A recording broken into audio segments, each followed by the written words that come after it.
Hello बच्चों। आज हम लोग बेटा कॉलिगेटिव प्रॉपर्टीज के जो आपके क्वेश्चंस थे उनका टेस्ट पेपर डिस्कशन करेंगे। इसमें पहला क्वेश्चन आपके पास था, an aqueous solution of 2% non volatile solute exerts a pressure of 1.00 bar at normal boiling point of the solvent. What is the molar mass of the solute. ठीक है, आपको vapour pressure of pure solvent यहाँ given है और आपको चार option दिए हैं कि इनका मोलर मास इनमें से क्या होगा। तो आप जस्ट यहाँ देखें कि आपको गिवन क्या क्या है। तो आपको बोला है कि 2% नॉन वॉलेटाइल सॉल्यूट है। अब 2% नॉन वॉलेटाइल सॉल्यूट का मतलब क्या होता है? इसका मतलब है मास ऑफ सॉल्यूट आपके पास है 2 ग्राम, मास ऑफ सॉल्वेंट ये आपके पास कितना बेटा 98 ग्राम। 2% का मतलब क्या हुआ कि 100 ग्राम में से 2 ग्राम तो आपका सॉल्यूट है, बाकी बचा हुआ रिमेनिंग क्या होगा? सॉल्वेंट होगा। और सॉल्वेंट कितना है आपका? 98 ग्राम। ठीक है, फिर आपको दिया है pressure of 1.00 bar at normal boiling point, यानी कि आपको vapour pressure of solution given है कितना? 1.004 bar and vapour pressure of pure solvent ये आपको गिवन है 1.013 बार, 1.013 बार। ठीक है, अब यहां पर आप देखें कि ये आपका जो क्वेश्चन है ये relative lowering of vapour pressure क्या है। ठीक है, जिसका फॉर्मूला क्या था? P naught minus P S upon P naught equal to zeta P. ठीक है, यहां पर ये जीटा बी क्या चीज है बेटा? ये है मोल फ्रैक्शन ऑफ सॉल्यूट। और मोल फ्रैक्शन ऑफ सॉल्यूट कैसे निकालते हैं? P naught sorry mole fraction solute कैसे निकलेगा बेटा? Zeta B equal to N B upon N A plus N B. लेकिन आपको पता है कि ये जो कॉलिगेटिव प्रॉपर्टीज हैं these are applicable only for very dilute solutions. तो यहां पर हम वेरी डाइल्यूट सॉल्यूशन में क्या करते हैं? Na प्लस एनबी में से एनबी को नेग्लेक्ट कर देते हैं। तो आपके पास जो फॉर्मूला बचेगा क्या बचेगा? N B upon N A. N B कैसे निकलता है? Given mass upon molar mass. N A कैसे निकलेगा? Given mass of solvent upon molar mass. बस वैल्यूज रखो। पी नॉट आपको पता है, vapour pressure of pure solvent 1.013 minus P S आपको कितना गिवन है? Vapour pressure of solution 1.004। P naught कितना है? Again 1.013 equals to small W B यानी given mass of solute that is 2 gram upon molar mass of solute ये आपको calculate करना है into molar mass of solute sorry solvent that is 18 and molar mass of sorry given mass of solvent ये कितना given है? 98 ग्राम।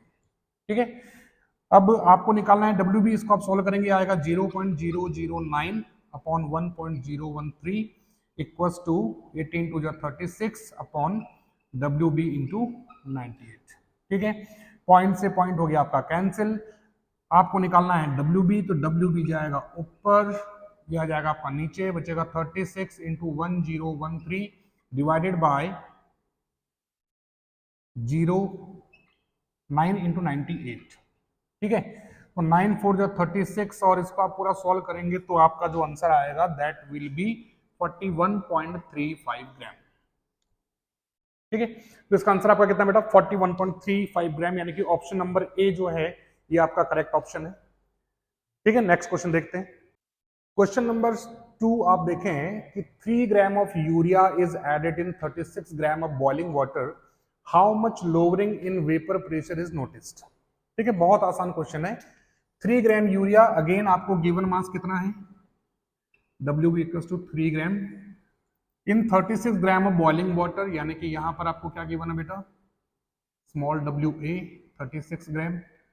ठीक है, और आपको निकालना है कि लोअरिंग इन वेपर प्रेशर कितना होगा। अब यहां ध्यान रखिए कि आपको वेपर प्रेशर कैलकुलेट नहीं करना है, आपको लोअरिंग इन वेपर प्रेशर यानी कि P naught minus P S पूरा कैलकुलेट करना है। और आपको पता है कि vapour pressure of pure water जो होता है वो 760 mmHg होता है। ठीक है, again same formula, P naught minus P S upon P naught equals to, बोलो गिवन मास कितना बेटा? 3। यूरिया का मोलर मास कितना होता है? 60। ठीक है, अपॉन में मास ऑफ सॉल्वेंट 36, इसका मोलर मास होता है 18। P naught minus P S आपको निकालना है, पी नॉट आपको पता है 760 mmHg। ठीक है, तो P naught minus P S कैसे निकलेगा? इसको सॉल्व कर लेते हैं पहले। P naught minus P S upon 760 equals to 18 to जा 36 है ना एंड 320। तो P naught minus P S निकालना तो क्या आ जाएगा 1 अपॉन ये हुआ 20 इंटू 2 40 1 अपॉन 40। तो P naught minus P S आपको निकालना है तो ये आ जाएगा आपका 760 अपॉन 40 0 0 19 4 जा 76 यानी कि 19 mmHg। Option A is the correct answer. ठीक है बेटा, नेक्स्ट क्वेश्चन देखते हैं।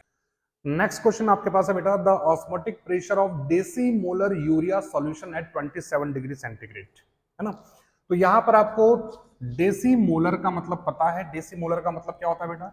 डेसी मोलर का मतलब आपका हो गया कि आपकी जो मोलैरिटी आपको गिवन है वह है 0.1 m। ठीक है, 0.1 m। तो डेसी मोलर आपका सॉल्यूशन है, इसका आपको 27 डिग्री सेंटीग्रेड यानी कि टेम्परेचर आपको गिवन है कितना 27 डिग्री सेंटीग्रेड का मतलब हो गया 300 केल्विन, है ना।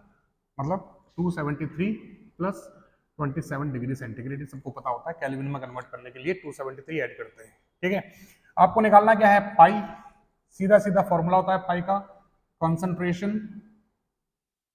Into R T. ठीक है, पाई आपको कैलकुलेट करना है। कंसंट्रेशन कितना गिवन है 0.1, आर कितना गिवन है बेटा, आर होता है आपका 0.0821 इंटू टी, ये आपका 300। सीधा सीधा सॉल्यूशन है। पाई इक्वल्स टू 0.1, पॉइंट हटाओ यहाँ से, ठीक है, जीरो लगाओ, यहाँ से कैंसिल हो गया। ठीक है, यहाँ से पॉइंट हटाएं 1 2 3 4, ठीक है, ये कैंसिल हो गया। ये आपका बचा 821 इंटू 3, 3 1 जा 3, 3 2 जा 6, 3 जा 24 अपॉन 100 मीन्स 24.63 2.49। एक मिनट है ना, 100 से मल्टीप्लाई डिवाइड कर रहे हैं हम लोग, 0.0821 1 2 3 4 1 2 3 4 आएंगे यहाँ पे। 2.46 का मतलब क्या हुआ, ये आपका ऑप्शन नंबर ए जो है वो करेक्ट है। ठीक है, नेक्स्ट क्वेश्चन है बेटा, which solution have highest boiling point. यहां पर आपका जो वांट ऑफ फैक्टर वाला कॉन्सेप्ट था वो लगेगा। आप यहां पर देखें कि आपको 4 ऑप्शन गिवन है, चारों का कंसंट्रेशन सेम है। एक आपको दिया है ग्लूकोज का सॉल्यूशन, एक आपको दिया है सोडियम क्लोराइड, एक बेरियम क्लोराइड और एक यूरिया। अब आपको पता है कि जो ग्लूकोज और यूरिया हैं ये तो आपके डिसोशिएट और एसोसिएट नहीं होते हैं, मतलब दे आर नॉन इलेक्ट्रोलाइट्स। ठीक है, तो इनके लिए जो आपका आई की वैल्यू आएगी वो 1 आएगी। क्या आपको पता है कि आई कैसे निकालते हैं? आई हम लोग निकालते हैं number of particles before after dissociation and number of particles before dissociation. तो इनके तो कोई चेंज आएगा नहीं, तो इसके लिए आई 1 रहेगा, इसके लिए भी आई 1 रहेगा। NaCl के लिए आप देखो कि NaCl को आप डिसोशिएट करेंगे Na प्लस और Cl माइनस में, तो number of particles after dissociation हो जाएंगे 2 और बिफोर डिसोसिएशन था 1, तो इसके लिए आई की वैल्यू आएगी 2। 1MbACl2, इसको आप डिसोशिएट करोगे तो Ba प्लस 2Cl माइनस, यहाँ पर नंबर ऑफ पार्टिकल्स कितने हो गए 3 बिफोर 1 यानी आई बन गया 3, जिसके लिए आई की वैल्यू ज्यादा होगी उसका बॉइलिंग पॉइंट भी ज्यादा आएगा, यानी कि यहाँ पर ऑप्शन नंबर सी जो है ये आपका करेक्ट आंसर है। ठीक है, नेक्स्ट क्वेश्चन देखें। नेक्स्ट क्वेश्चन आपका बेटा, calculate the mass of ascorbic acid vitamin C to be dissolved in 75 gram of acetic acid to lower its freezing point by 1.5 degree centigrade. हम लोगों ने डिप्रेशन ऑफ फ्रीजिंग पॉइंट पढ़ा था, है ना। वो हमने पढ़ा था कि अगर कोई नॉन वॉलेटाइल सॉल्यूट हम लोग मिलाते हैं तो नॉन वॉलेटाइल सॉल्यूट मिलाने पे फ्रीजिंग पॉइंट डिक्रीज हो जाता है। यहां पर ये बोला कि फ्रीजिंग पॉइंट जो डिक्रीज होगा 1.5 डिग्री सेंटीग्रेड डिक्रीज होगा, यानी कि आपको डेल्टा TF इसने दिया हुआ है, कितना दिया हुआ है 1.5 डिग्री सेंटीग्रेड। इसको आप केल्विन्स में करेंगे तो चेंज तो सेम ही निकलता है ना, तो केल्विन में कन्वर्ट करने की जरूरत नहीं है। दूसरा ये बोल रहा है कि आपको मास निकालना है, एस्कॉर्बिक एसिड कितना रिक्वायर्ड होगा। ठीक है, अब डेल्टा TF का फॉर्मूला क्या होता है KF into molality. Delta TF कितना गिवन है 1.5, KF कितना गिवन है 3.9, इसको 4 मान लेते हैं। मोलैलिटी कैसे निकालते हैं, गिवन मास जो कि आपको कैलकुलेट करना है upon molar mass of ascorbic acid, है ना। एस्कॉर्बिक एसिड का मोलर मास कितना होगा बेटा, देखो C6H8O6, 12 6 72 प्लस 8 प्लस 96, ये आगे 80 196 176। ठीक है, तो ये हो गया आपका 176 ग्राम इनटू मास ऑफ सॉल्वेंट कितना गिवन है आपको गिवन है 75 ग्राम, 75 ग्राम, ये ग्राम में है तो इनटू क्या करेंगे हम लोग 1000, ठीक है। आपको निकालना है WB, तो क्या आएगा 176 into 75 into 1.5 upon 4 into 1000, point हटाओ, 1 जीरो लगा दो यहाँ पे, तो 4 से कटेगा 44 टाइम्स, 44 इंटू 15 अगर हम करेंगे तो 44 इंटू 10 कितना हो गया 440 एंड 44 इंटू 5 220 आएगा 660, ठीक है, इंटू 75 अपॉन 10,000, ठीक है। 66 इंटू 75 तो आएगा आपका 5 6 30 5 36, आएगा आपका 4950, तो आएगा 4950 अपॉन 10,000, ठीक। इसको आप सॉल्व करेंगे तो आएगा आपका 0.4950 ग्राम, यानी कि ऑप्शन में आप देखें तो 0.4950 का मतलब क्या हुआ 0.50 का अप्रोक्सीमेट, तो ऑप्शन इसका आएगा 0.50, यानी कि ऑप्शन सी जो है that will be the correct answer. Next question बेटा आपके पास है, calculate the freezing point of a solution containing 60 gram of glucose in 250 gram of water. अब आपको पता है कि आप अगर ग्लूकोज मिलाएंगे, ग्लूकोज क्या है नॉन वॉलेटाइल सॉल्यूट, अगर आप नॉन वॉलेटाइल सॉल्यूट को सॉल्वेंट में डिसॉल्व करेंगे तो फ्रीजिंग पॉइंट डिक्रीज होगा। अब आपको ये पता लगाना कि कितना डिक्रीज होगा, ठीक है। तो delta TF equals to KF into M, formula same है। डेल्टा TF आपको कैलकुलेट करना है, KF आपको गिवन है 1.86।